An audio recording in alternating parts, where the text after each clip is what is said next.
Acchiappa l'idea! Oggi facciamo insieme un piccolo braciere.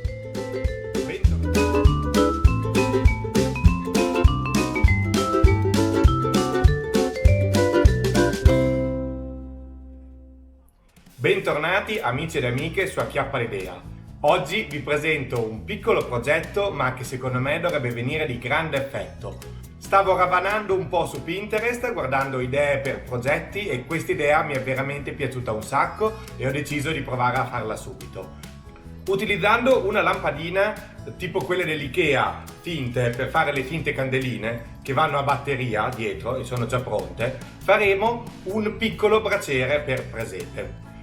Questa qui è circa 4 cm e alta 3,5 quindi secondo me è proporzionata per le statuine dai 10 ai 12 cm, però se le trovate un po' più grandi può andare bene anche per statuine un pochino più grandi.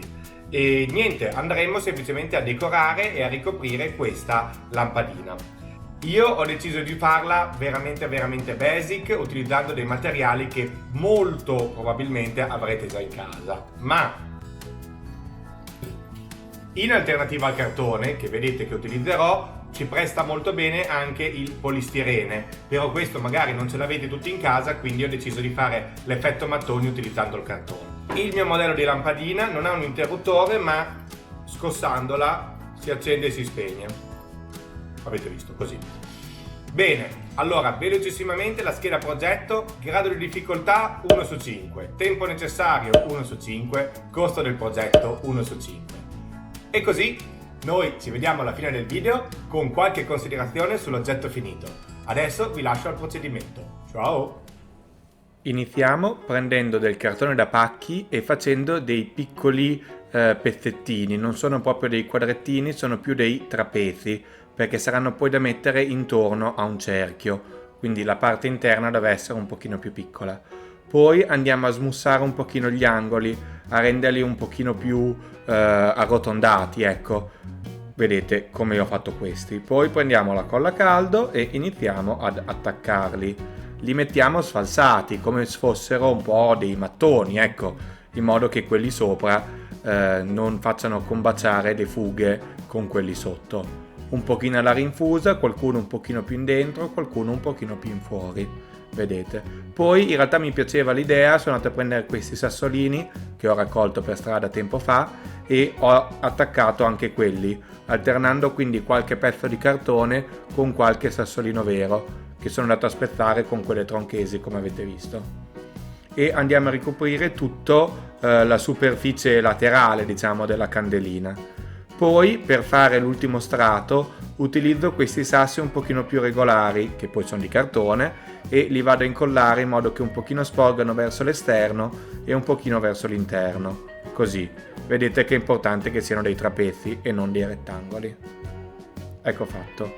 Per fare la pasta utilizzo delle sabbie qualunque, quella lì era una sabbia raccolta per strada, poi della sabbia tipo da cantiere, e ci metto dentro questo che è un pochino di cemento, ma fate la pasta un po' come volete. Ecco, è importante il Vinavil perché dà poi robustezza al tutto. Adesso con questa pasta vado a ricoprire un po' tutte le parti, facendo in modo da non riempire completamente le fughe. Per la zona lì centrale invece utilizzo solo del Vinavil e ne metto una quantità abbondante, vedete, ne aggiungo un altro po', e poi vado con della sabbia da cantiere, della sabbia mista, a riempire e lo metto ad asciugare. Vedete, qua è ancora bagnato.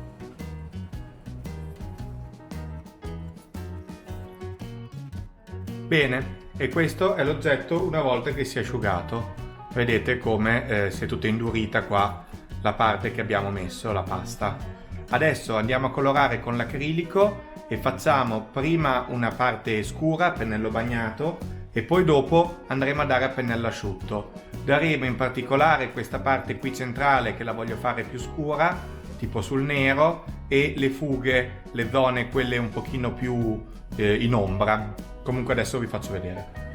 Prendo quindi i miei acrilici, quello lì era un grigio molto scuro, praticamente un nero, poi un marroncino, un grigio e un verdognolo scuro, e vado a pennello bagnato a ricoprire tutta la nostra superficie.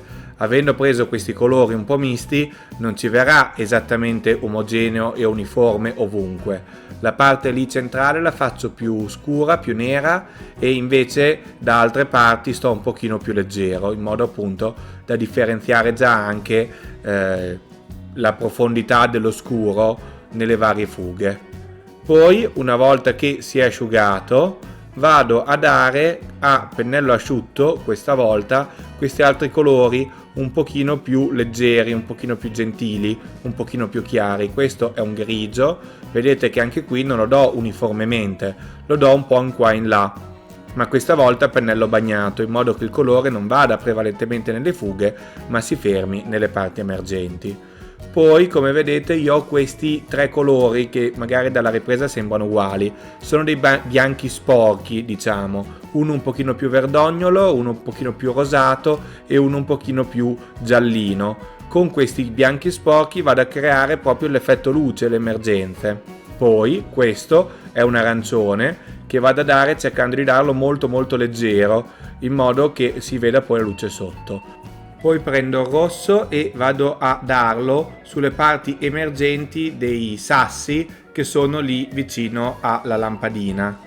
Adesso, per ultima cosa, aggiungo un po' di vegetazione, dei ciuffettini di erbette che ho raccolto un po' in qua e in là, in modo da appunto ambientare ulteriormente il nostro braciere. Li attacco con la colla a caldo, cercando di dargli un aspetto il più naturale possibile.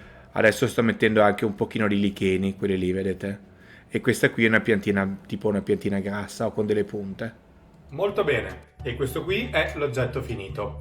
Adesso, appena ho finito qua la conclusione, ve lo faccio vedere al buio, che sicuramente merita di più, spegnendo un po' qua tutte le luci. Tutto sommato sono soddisfatto, è un oggettino piccolo e semplice in realtà, però appunto fa la sua figura e secondo me è facile da fare e rende bene, ecco. E voi cosa ne pensate? L'avevate già vista questa come idea? Io non l'avevo vista e mi è piaciuta subito. Bene, fra l'altro qua dietro c'è ancora la possibilità di cambiare poi la batteria, ecco, quindi nel caso in cui si dovesse scaricare si riesce appunto a cambiare la batteria. Ok, io adesso vi lascio con la visione dell'oggetto finito e noi ci vediamo alla prossima idea creativa. Ciao!